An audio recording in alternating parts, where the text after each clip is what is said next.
guys. All right, welcome back to another week's episode. I hope you enjoyed last week and that everybody just magically quit yelling. But if you are wanting help giving up yelling, go check out that episode and join the free Facebook support group. So I would love to create a revolution of mamas, just creating a new generation where yelling is just not even in their, like, they don't even know why they would yell. Like, what purpose would that even serve, right? Just creating this next generation with good habits.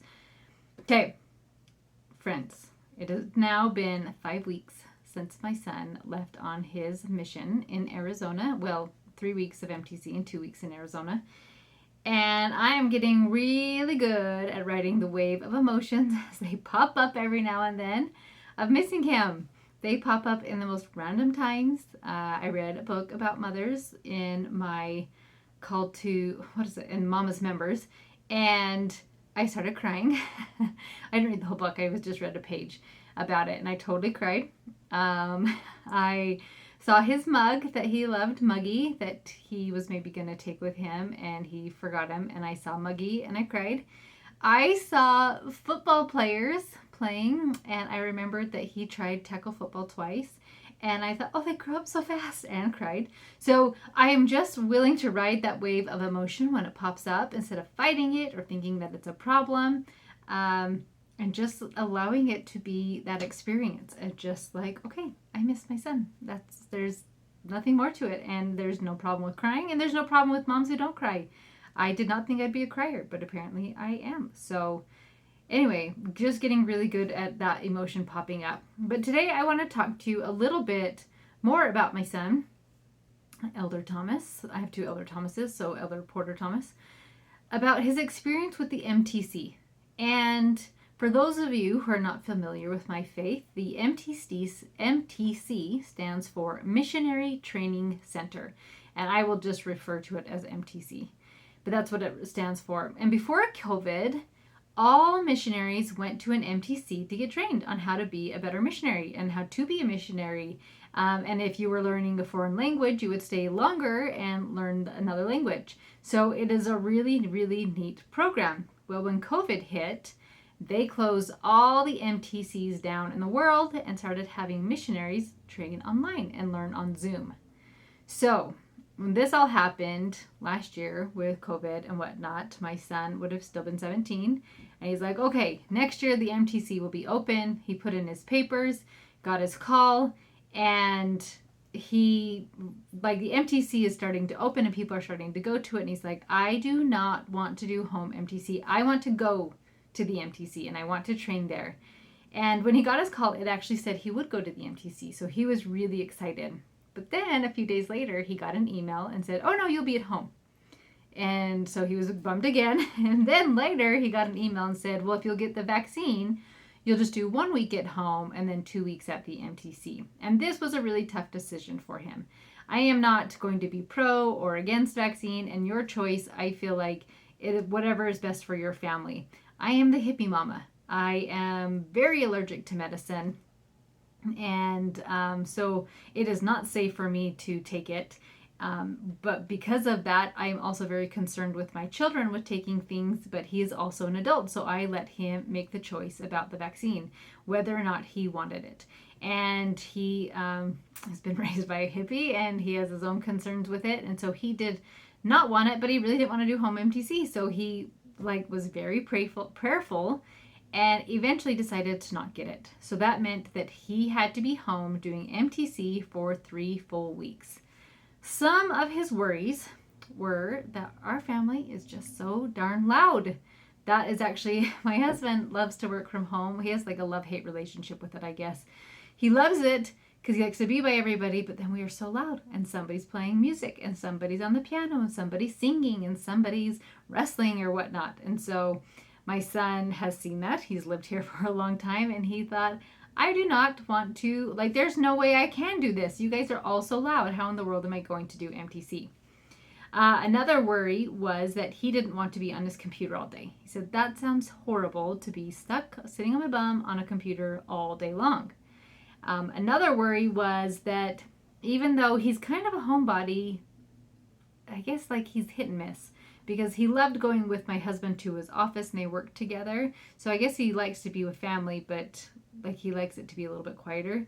But he was very concerned about being home so much. And so he really just wanted to, like when his mission started, he just wanted to go to the MTC and start his mission. So knowing that he was going to be home, I wanted to help him have this be a positive experience, right? So I was telling him, I can drive you to grandma's every day. You could go to dad's office. You could do something where we get out of the house, and try to help him make it be a positive experience.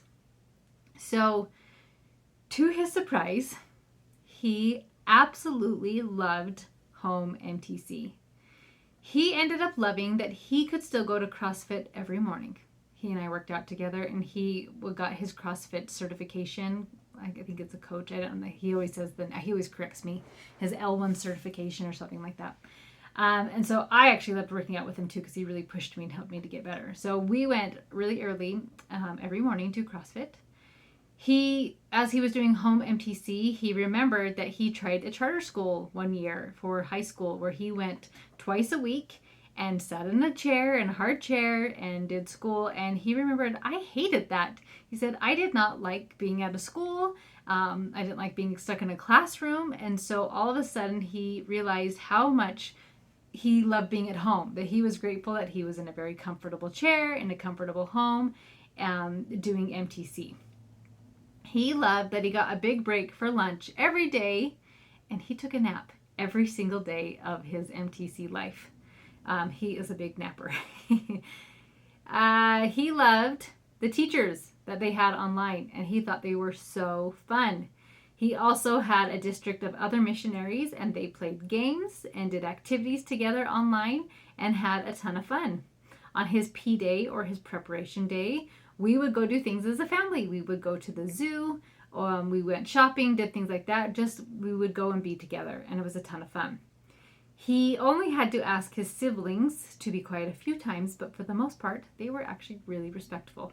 And he just went far away from the piano, and put in headphones, and then it wasn't really that big of a distraction when people played on the piano.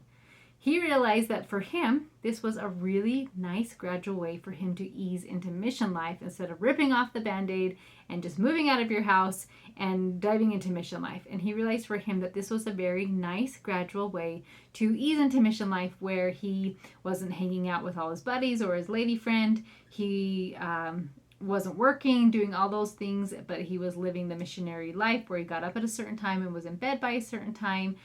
He didn't have TV or music. He could have like churchy type music or classical music, right? But not any other type of music. So it was a really nice way. It ended up being a really nice way for him to ease into his mission life. And it ended up being a really positive experience for him, for the family. I know I loved it. He and I went on walks almost every single night. He would go play with his brothers in the evenings, and he was home, and it was just a really incredible positive experience. And this made me think of homeschool, because everything does. And it makes me think of how many worries and concerns mamas have, because it's unknown. And I don't know. I don't know what it's going to look like, and I just think it's going to be terrible. And they think of all the ways that it could be terrible. I'll have no free time. My kids drive me crazy. I need a break from my kids. My house is going to be a mess. How in the world do I fit it all in? Am I going to have to give up all my hobbies? They think of all the ways that it's going to be absolutely terrible to have homeschool. But do you ever stop and think of all the ways that it might be great? Sometimes so many times our brain just wants to protect us, and it just goes right to that negative, right? Of like, here's all the negative what ifs. What if I'd fail my kids? What if I'd have no idea what I'm doing? What if my kids hate homeschool? What if all these things? Instead, what about focusing on the positive what ifs? My son realized so many positive what ifs as soon as he got thrown into this. He does not like wearing socks and shoes, and he realized how wonderful that, like, what if I didn't have to wear my shoes all day? What if, and you could put this with homeschool, right? Like, what if this is the amazing bonding experience for my family? What if I learned so much right along with my kids? What if we connect as a family at a deeper level than I even knew was possible? What if I can still have hobbies and keep my house clean and homeschool my kids? What if my kids come away from homeschool completely knowing who they are, what their purpose is, and having amazing life skills? My, sorry guys, I always lose my notes. I need to write bigger, but I don't, so then I get lost. So my son ended up having a positive experience, but he went in pretty concerned and worried that it was probably going to be a negative experience. So how often do you do that with homeschool, thinking that this might be a really negative experience, and then a lot of times we create that negative experience and give ourselves proof. But what if we said, like, this could be amazing? What if this could be really great? So I want to challenge you today that if you are stuck in the negative what ifs, to try finding some of the positive what ifs, because guess what, you have no idea of, like, you're predicting the future and you're doing it negatively. So what about predicting the future positively? What if this is the perfect thing for our family? What if we get to go travel because now we have this freedom and the flexibility?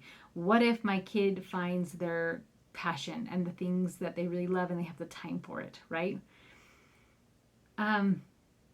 There are just so many positive what ifs. And so I want to challenge you to really write down some of what the positive what ifs could be. What if homeschool's fun? What if homeschool makes my life more meaningful? What if homeschool means I get more quality family time? I have heard so many worries and fears of all the negative what ifs. So I want to challenge you today to dream for a minute of it might be great. And think of all the ways that homeschool could be absolutely great, just like my son's MTC experience ended up being an incredibly wonderful and positive experience for not only him, but for everybody in our family. So before you get stuck in a spiral of negativity, of all the what ifs that could go wrong, and all the what ifs with worries, I want to challenge you today to think of all the things that could go right. How could this be awesome? What if this was great?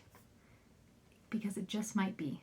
And if you think that and start planning that and creating that vision, guess what's going to happen? It is going to be absolutely great, and you're going to love what you're going to create. So I want to challenge you guys with that today. All right, friends, have an amazing week, and I'll talk to you next time.